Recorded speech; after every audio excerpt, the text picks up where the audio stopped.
Hi, folks. This is an interesting topic. Today, I'm going to talk about X-ray radiation. Beyond ultraviolet lie the highest energy forms of radiation, with the shortest frequencies and so much power that they can pass through most materials. These are X-rays and gamma rays. In this video, we wanted to briefly discuss about X-rays. In my last video, I briefly discussed the longer wavelengths, which is radio and microwaves. If you did not watch, no worries, I will link it below in the description. Please share this video because the content will help all humanity. Also, please subscribe to our channel and click the bell icon for future notifications. X-rays were discovered by Wilhelm Röntgen in 1895 during his experiments with an electric vacuum tube, like the cathode ray tube. High voltages created electrons with so much energy that their impacts with other parts of the tube released X-rays, which passed straight through barriers and fogged photographic plates stored nearby. Now let's dive into the topic. X-rays are a type of radiation called electromagnetic waves. X-ray imaging creates pictures of your inside body. These images show the parts of your body in different shades of black and white. This is because different tissues absorb different amounts of radiation. Calcium in bones absorbs X-rays the most, so bones look white. Fat and other soft tissues absorb less and look gray. Air absorbs the least, so the lungs look black. The most familiar use of X-rays is checking for fractures or broken bones. But X-rays are also used in other ways. For example, chest X-rays can spot pneumonia. Mammograms use X-rays to look for breast cancer. Radiography, which is a penetrating power of X-rays to investigate the internal makeup of structures and living things. The denser the material, the more X-rays are absorbed, and the fewer reach the photographic plate or detector have. Cosmic perspective.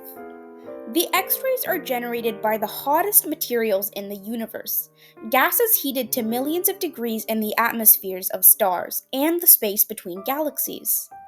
Their penetrating radiation has the power to damage living things, but our planet's atmosphere blocks X-rays from space, and on Earth, they can only be generated by artificial means, often using high-voltage vacuum tubes. In the 20th century, astronomers realized that space should be flooded with X-rays from the sun. Moreover, the sun's X-ray spectrum would reveal a lot about the processes at work within the star.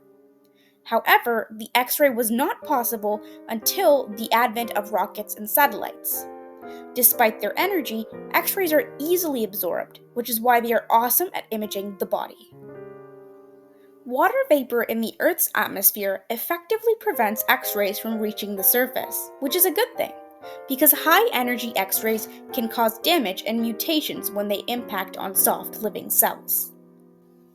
The first glimpse of the sun's X-rays came in the late 1940s, during a U.S. Naval Research Laboratory program to study Earth's upper atmosphere. Extrasolar X-rays. Riccardo Giacchioni, the Italian astrophysicist then working for the American Science and Engineering, had successfully petitioned NASA to fund his team's X-ray experiment. The instrument detected the X-ray background, a diffuse signal coming from all directions, and a strong peak of radiation in the direction of the galactic center. Stars like our Sun emit about 1,000,000 times more photons at visible light frequencies than they do as X-rays. The source of X-ray signals, by contrast, radiated 1,000 times more X-rays than light. Although a small, barely visible point in the sky, the source was pumping out 1,000 times more X-rays than the Sun. In addition, certain physical processes were taking place within the source, and these had never been seen in the laboratory. After weeks of study, the team concluded that this must be a new class of stellar object. Realm of the X-rays. X-ray astronomy observes the highest energy objects in space, colliding galaxies, black holes, neutron stars, and supernovae. The energy source behind this activity is gravity. As matter falls towards a massive concentration of material, particles collide and accumulate. They give up their energy by emitting photons, which at these speeds have X-ray wavelengths 0.01 to 10 nanometers, or billionths of a meter, that is equivalent to temperatures of tens of millions of degrees. Any active star more massive than our Sun produces strong solar winds and significant amounts of X-rays. Let's conclude this video. I want to conclude this video by briefly discussing Riccardo Giacconi. He was born in Genoa, Italy in 1931. His mother was great inspiration to his academic development. His mother was a high school teacher in mathematics and physics, and she instilled a love of geometry in young Riccardo.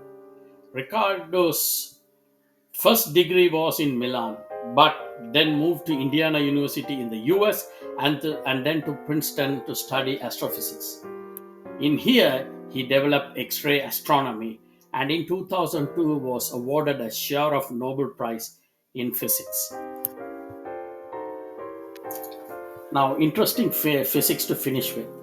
When stars explode at end of their lives, the blast waves from the supernova compress the interstellar medium, causing the gas to release X-rays.